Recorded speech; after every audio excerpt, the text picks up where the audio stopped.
नमस्कार विद्यार्थी मित्रांनो, आजच्या तासिकेत आईची आठवण या कवितेचा विचार आपणाला करायचा आहे. माधव जुलियन म्हणजेच माधव त्र्यंबक पटवर्धन यांची अतिशय गाजलेली कविता म्हणजे आईची आठवण. ही कविता इतकी गाजलेली आहे की जेव्हा जेव्हा मराठी कवितेतील आईवरच्या कवितांचा विचार होतो त्यामध्ये सुरुवातीला या कवितेचं स्मरण केलं जातं. इतकंच नव्हे तर माधव जुलियन असं म्हटलं तरी देखील पहिल्यांदा आठवते ती त्यांची हीच कविता.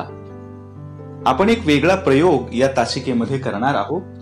मी केवळ कवितेचं वाचन करणार आहे. या कवितेच्या वाचनानंतर तुम्हाला तुमच्या आईबद्दल नेमक्या काय भावना आहेत, ही कविता वाचल्यानंतर, ही कविता ऐकल्यानंतर तुमच्या आईची कोणती प्रतिमा तुमच्या डोळ्यांसमोर उभी राहते तिचं तुम्ही एका अर्थानं चिंतन करायचं आहे. त्या कवितेचं विवेचन आणि विश्लेषण होणारच आहे, पण त्याही पेक्षा अधिक महत्वाचं म्हणजे या कवितेनं आपल्या अंतःकरणाला हात घातला पाहिजे, आपल्या काळजाला हात घातला पाहिजे आणि जिच्या उदरातून आपला जन्म झालेला आहे तिच्याबद्दल आपल्या मनामधल्या ज्या भावना बाकीच्या सगळ्या व्यापामुळे गोठून पडलेल्या आहेत त्या भावना जागृत झाल्या पाहिजेत.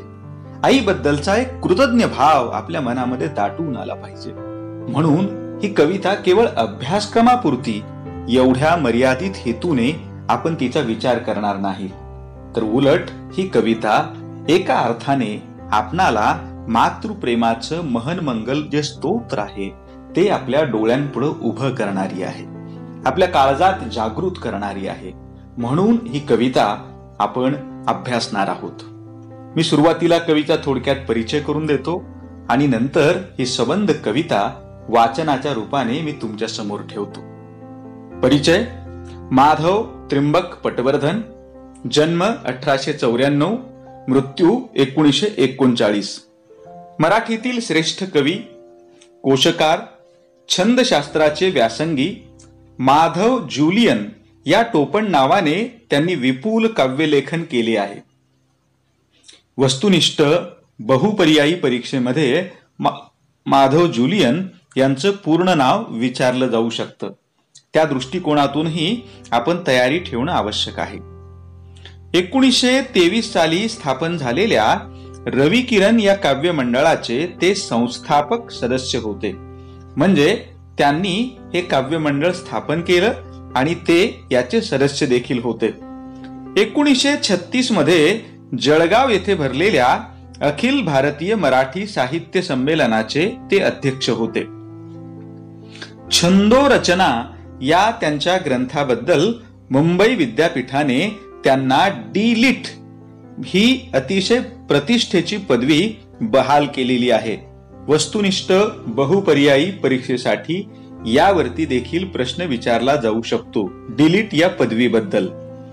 विरह तरंग, सुधारक, नकुलंकार, नकुलालंकार ही त्यांची खंडकाव्ये, तर तुटलेले दिवे, गज्जलांजली, स्वप्नरंजन, मधुलहरी हे त्यांचे काव्यसंग्रह प्रसिद्ध आहेत. विशेष म्हणजे गझल व रुबाई हे फारसी काव्य प्रकार त्यांनी मराठीत आणले. हे त्यांचं अतिशय महत्वाचं योगदान आहे. गझल आणि रुबाई माधव जुलियन यांच्यामुळेच मराठी काव्यसृष्टीमध्ये दाखल झाली. यावरती देखील आपणाला प्रश्न विचारला जाऊ शकतो. माधव जुलियन यांनी आपल्या काव्यातून मध्यमवर्गीय सामान्य माणसांच्या भावभावनांचे चित्र अधोरेखित केलेले आहे. आपण आईची आठवण या कवितेचा जेव्हा विचार करू तेव्हा या कवितेतून कवी माधव जुलियन यांनी आईचे महात्म्य वर्णिले असून आईच्या मृत्यूनंतर व्याकुळ झालेल्या आपल्या मनातील आईविषयीच्या विरह भावना प्रकट केलेल्या आहेत. मित्रांनो, आता ही कविता मी तुमच्या समोर वाचनाच्या रूपातून ठेवत आहे. ती तुम्ही काळजीपूर्वक ऐकावी अशी मी तुम्हाला विनंती करतो. काय म्हणतोय कवी बघा: प्रेमस्वरूप आई, वात्सल्य सिंधू आई, बोलाव तुझ आता मी कोणत्या उपायी. तू माय लेकरू मी, तू गाय वासरू मी, ताटा तुटी जहाली आता कसे करू मी. गेली दुरी यशोदा टाकून येथ कान्हा, अन राहिला कधीचा तान्हा तिचा भुकाना. तान्ह्यास दूर ठेवी पान्हा तरीही वाहे, जाया सती शिरेजी आगीत शांत राहे. नैष्ठुर्य त्या सतीचे तू दाविलेस माते, अक्षय्य हत प्रभूचे सामिप्य साधण्याते. नाही जगात झाली आबाळ या जीवाची, तुझी उणीव चित्ती आई तरीही जाची. चित्ती तुझी स्मरेना काहीच रूपरेखा, आई हवी म्हणून सोडीन जीव हे का. विद्या धन प्रतिष्ठा लाभे आता मलाही, आई विना परी मी हा पोर काच राही. सारे मिळे परंतु आई पुन्हा न भेटे, तेणे चित्ताच चित्ती माझ्या अखंड पेटे. आई तुझ्या वियोगे ब्रह्मांड आठवेगे, कैलास सोडून ये उल्के समान वेगे. किंवा विदेह आत्मा तुझा फिरे सभोती, अव्यक्त अश्रुधारा की तीर्थ रूप ओती. ही भूक पोरक्याची होईन शांत आई, पाहुनिया तुझ्यांचे वात्सल्य लोचनाही. वाटे इथून जावे तुझ्या पुढे निजावे, नेत्री तुझ्या हसावे चित्ती तुझ्या ठसावे. वक्षी तुझ्या परी हे केव्हा स्थिरेल डोके, देई शांतावया वृत्मन पसंद मंद झोके. जन्म तू घे फिरूनी येईन मी ही पोटी, खोटी ठरवून देवा ही एक आस मोठी. खोटी ठरवून देवा ही एक आस मोठी. प्रेमस्वरूप आई वात्सल्य सिंधू आई, बोलाव तुझ आता मी कोणत्या उपायी.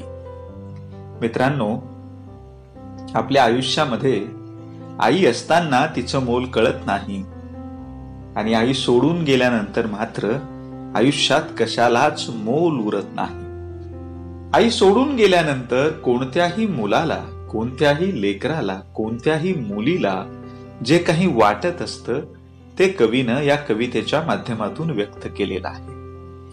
मी तुम्हाला अगोदर जसं म्हणालो तसं ही कविता केवळ अभ्यासक्रमाचा भाग नाही आहे, हा आपल्या जीवनक्रमाचा, आयुष्यक्रमाचा भाग आहे.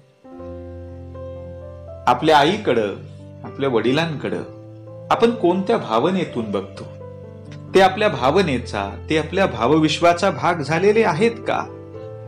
आपल्या भावविश्वामध्ये त्यांचं स्थान काय आहे, त्यांची जागा काय आहे, हे तपासून पाहण्यासाठी, परत एकदा आपल्या बालपणीच्या स्मृती तल्लख करण्यासाठी ही कविता खूप महत्वाची आहे.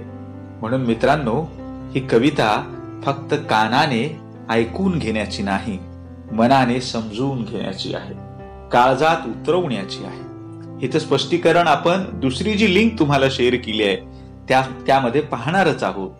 पण त्याही पेक्षा महत्वाचं आहे, ही कविता आपणाला जर आई आणि वडील यांच्याबद्दलची आपल्या मनामधली जी कृतज्ञ भावना आहे ती जागृत करण्यासाठी पूरक ठरली, तर मला वाटतं ही कविता अभ्यासक्रमाला असल्याचं सार्थक होईल. तुम्ही आई आणि वडील यांच्या प्रेमाचं जे महन मंगल स्तोत्र आहे ते आयुष्यभर गाता यावं, यासाठी ही कविता तुम्हाला सतत सहाय्य करत राहील. धन्यवाद. आभार.